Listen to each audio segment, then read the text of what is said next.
ભણતરનું મહત્વ જાણવા, સમજવા અને સ્વીકારવા છતાં અપનાવતા અટકો છો.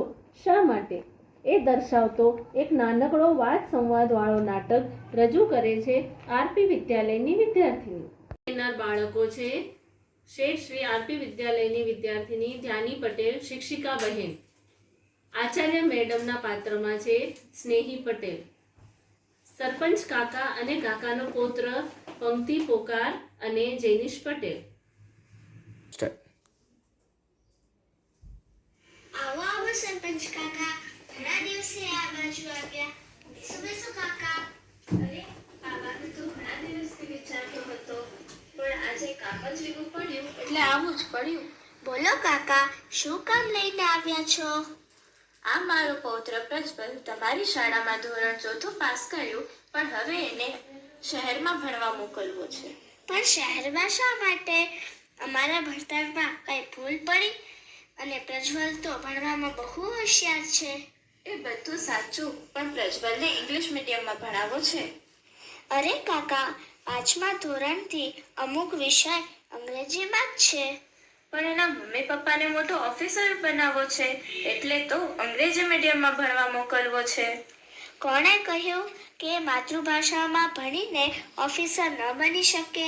મોટો ઓફિસર નહીં, કલેક્ટર પણ બની શકે, પણ આપણે બધાને ઘેલછા ઉપડી છે કે ઇંગ્લિશ મીડિયમમાં ભણવાથી જ સફળ થશે. અરે, ભારતના મોટા મોટા ઉદ્યોગપતિઓ જે વિશ્વમાં ડંકો વગાડે છે, જે પોતાની માતૃભાષામાં જ ભણેલા છે.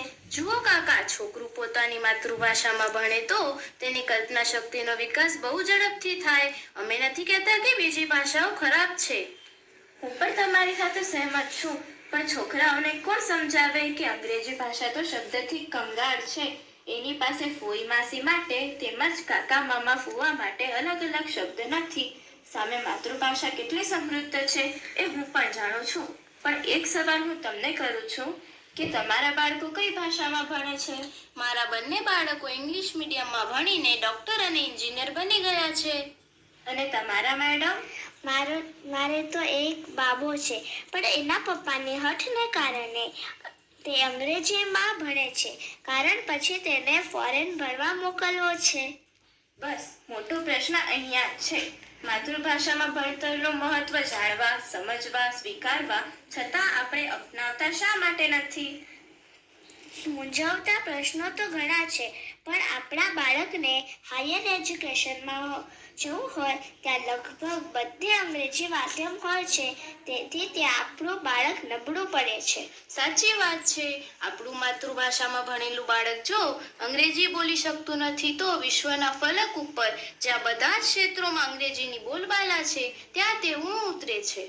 અને સરકારી નોકરી માટેની પરીક્ષામાં પણ અંગ્રેજી વિષય ફરજિયાત હોય છે. તેમાં પણ માતૃભાષાવાળા વિદ્યાર્થીઓ ટકી શકતા નથી. મારી દૃષ્ટિએ આમાં વાંક સરકારનો કે વહીવટકર્તાઓનો દેખાય છે, જેને કારણે અંગ્રેજોના ગુલામીથી છૂટ્યા પણ અંગ્રેજીના ગુલામ જ રહ્યા. ખરેખર પહેલા સરકારે સિસ્ટમ સુધારવી પડે તો જ સુધારો આવે. આપણા બાળકની જન્મ તારીખનો દાખલો જો માતૃભાષામાં હોય તો કોલેજમાં એડમિશન વખતે તેને અંગ્રેજીમાં ટ્રાન્સલેટ કરવો પડે છે. તમારી વાત સાચી છે. સરકારે પણ ઘણા વર્ષો સુધી અંગ્રેજોના ગયા પછી પણ કાયદાઓમાં સુધારા ના કર્યા. અરે, કોર્ટના ચુકાદાઓમાં પણ છેલ્લે એવું લખવામાં આવે છે કે દરેક લખાણનું અંતિમ અર્થઘટન અંગ્રેજી પ્રમાણે થશે. તમે કહો છો એ બધા કારણો ખરેખર આપણને અટકાવે છે, પણ વર્તમાન સરકાર દ્વારા હવે ઘણા સુધારો આવી રહ્યા છે. હવે સરકારી નોકરી માટેની પરીક્ષાઓ માતૃભાષામાં આપી શકાશે. તે જ રીતે સરકારની દરેક કચેરીમાં પણ માતૃભાષાનો ઉપયોગ કરવા ઉપર ભાર મૂકવામાં આવશે. અને હવે અમે પણ સ્કૂલમાં માતૃભાષાની સાથોસાથ ઘણું જ સારું અંગ્રેજી શિક્ષણ પણ આપીએ છીએ, જેથી બાળકને આગળ તકલીફ ન પડે.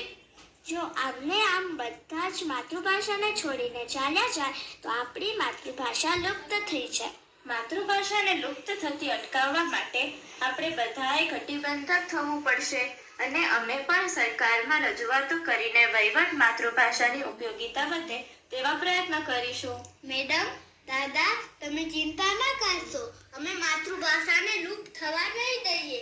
માં અને માતૃભાષાનો ઋણ આપણા ઉપર જ હોય છે. માતૃભાષા આપણે રહે તો માનું ઋણ ક્યાંથી ચૂકવશું? તેથી દાદા, હું માતૃભાષામાં જ ભણીશ અને મોટો માણસ બનીશ. જય જય ગરવી ગુજરાત. જય જય ગરવી ગુજરાત.